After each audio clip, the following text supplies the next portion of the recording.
الصلاة والسلام عليك. Ustadz, saya punya seorang nenek yang umur 95 tahun.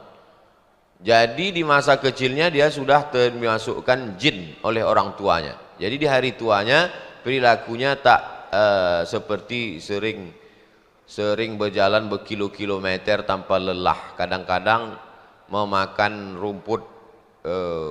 Jadi seandainya kami Allah berkehendak umpamanya meninggal dunia, apakah itu suatu dosa bagi anak cucunya? Jinnya ini mesti dikeluarkan. Jadi zaman dulu nenek moyang kita ini kan berkawan sama jin. Ada itu dalam surat Al-Jin juz 29. Fariqum minal insi ya'udzuuna birijalib minal jinni. Sekelompok manusia ini ada yang berkawan sama jin. Ada dalam juz 29 surat Al-Jin. Fazaduhum rahaqa. Jadi nenek moyang kita dulu sebelum Islam datang berkawan sama jin. Waktu ayahnya mati, jin itu hidup karena umur jin ini panjang. Jin itu umurnya panjang, dia bukan kena diabetes, tak ada, jantung koroner tak ada, COVID pun tak mempan. Jadi jin umur panjang.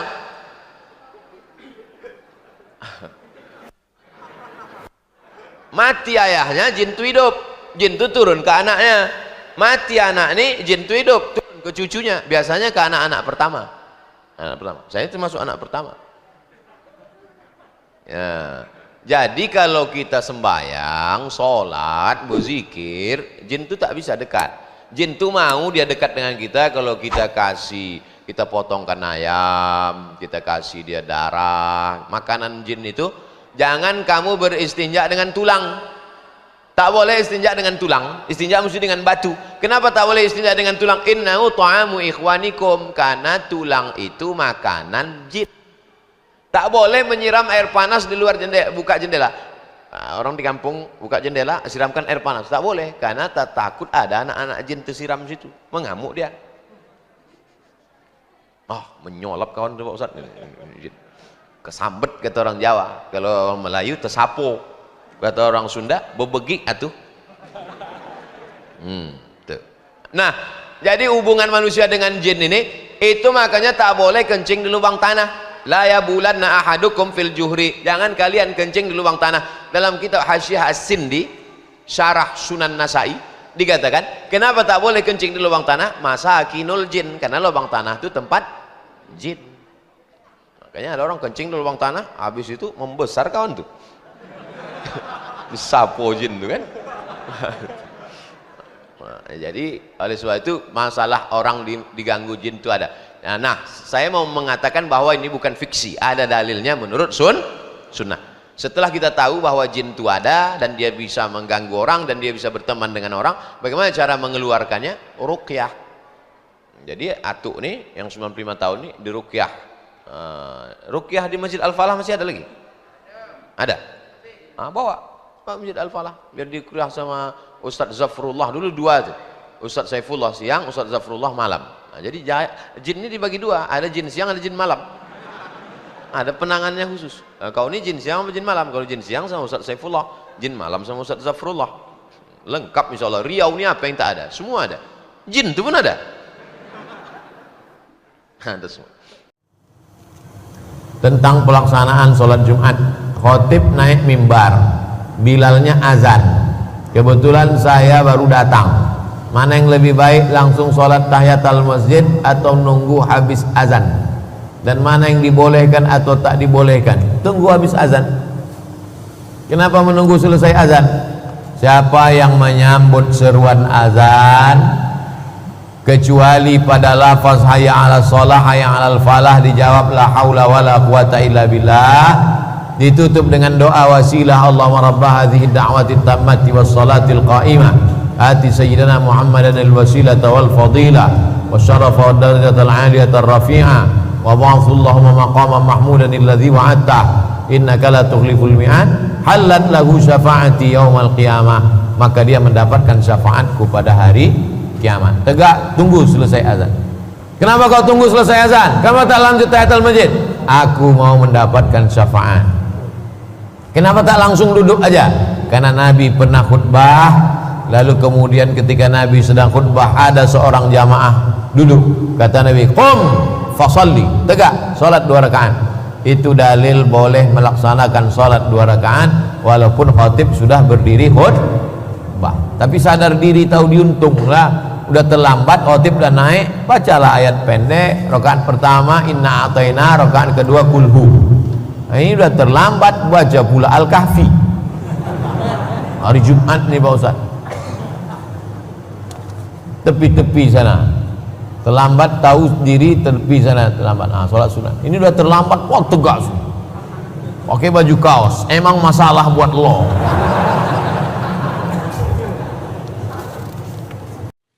Ustadz, apakah ada hadis yang melarang kita menundukkan kepala atau mencium tangan ke orang yang kita salam?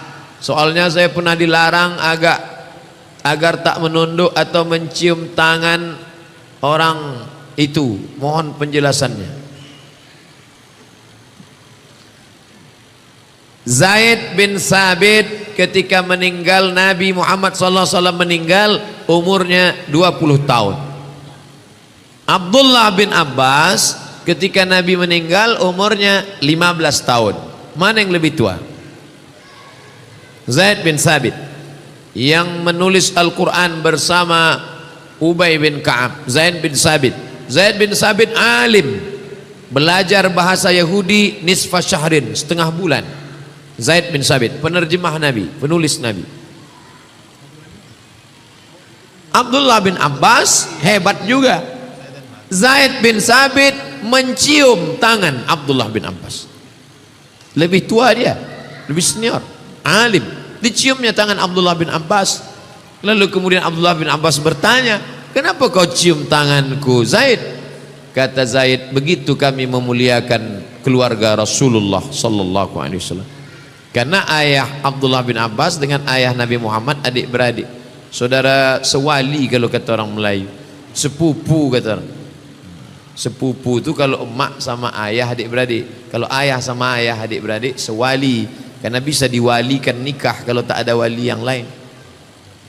Dicium tangan. Nah, jadi istilah cerita tentang mencium tangan, sahabat Nabi pun mencium tangan. Kalau Nabi, oh jelas, Anas bin Malik mencium tangan Nabi SAW. Apa kata dia?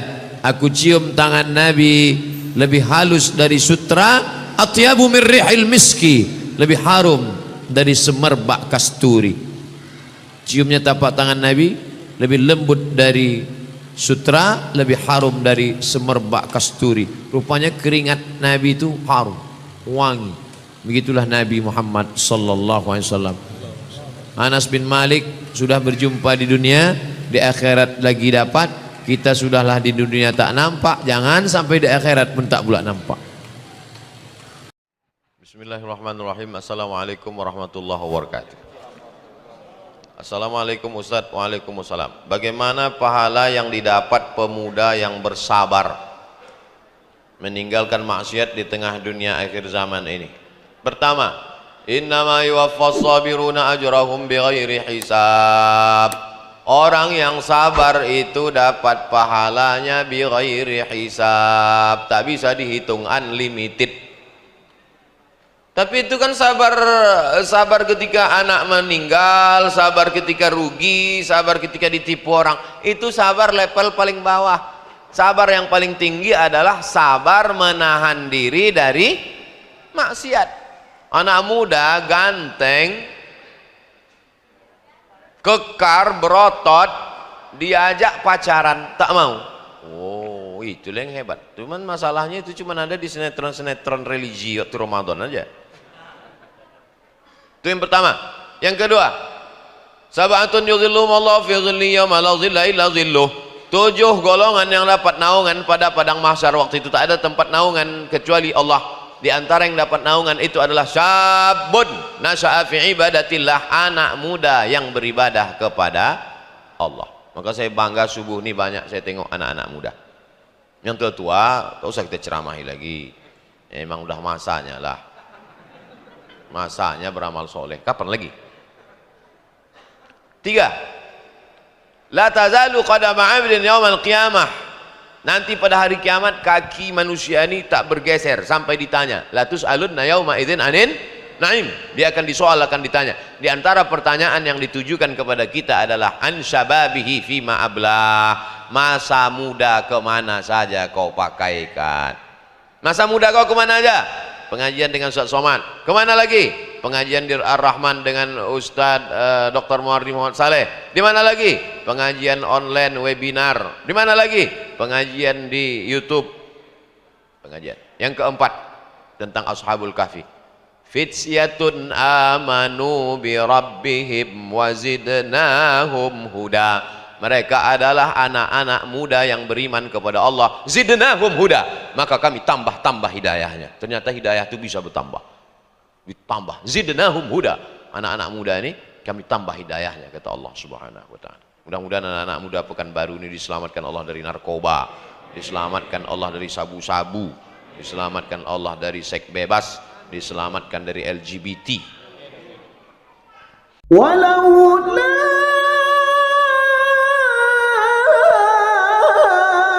أن ثبتناك لقد كدت تركن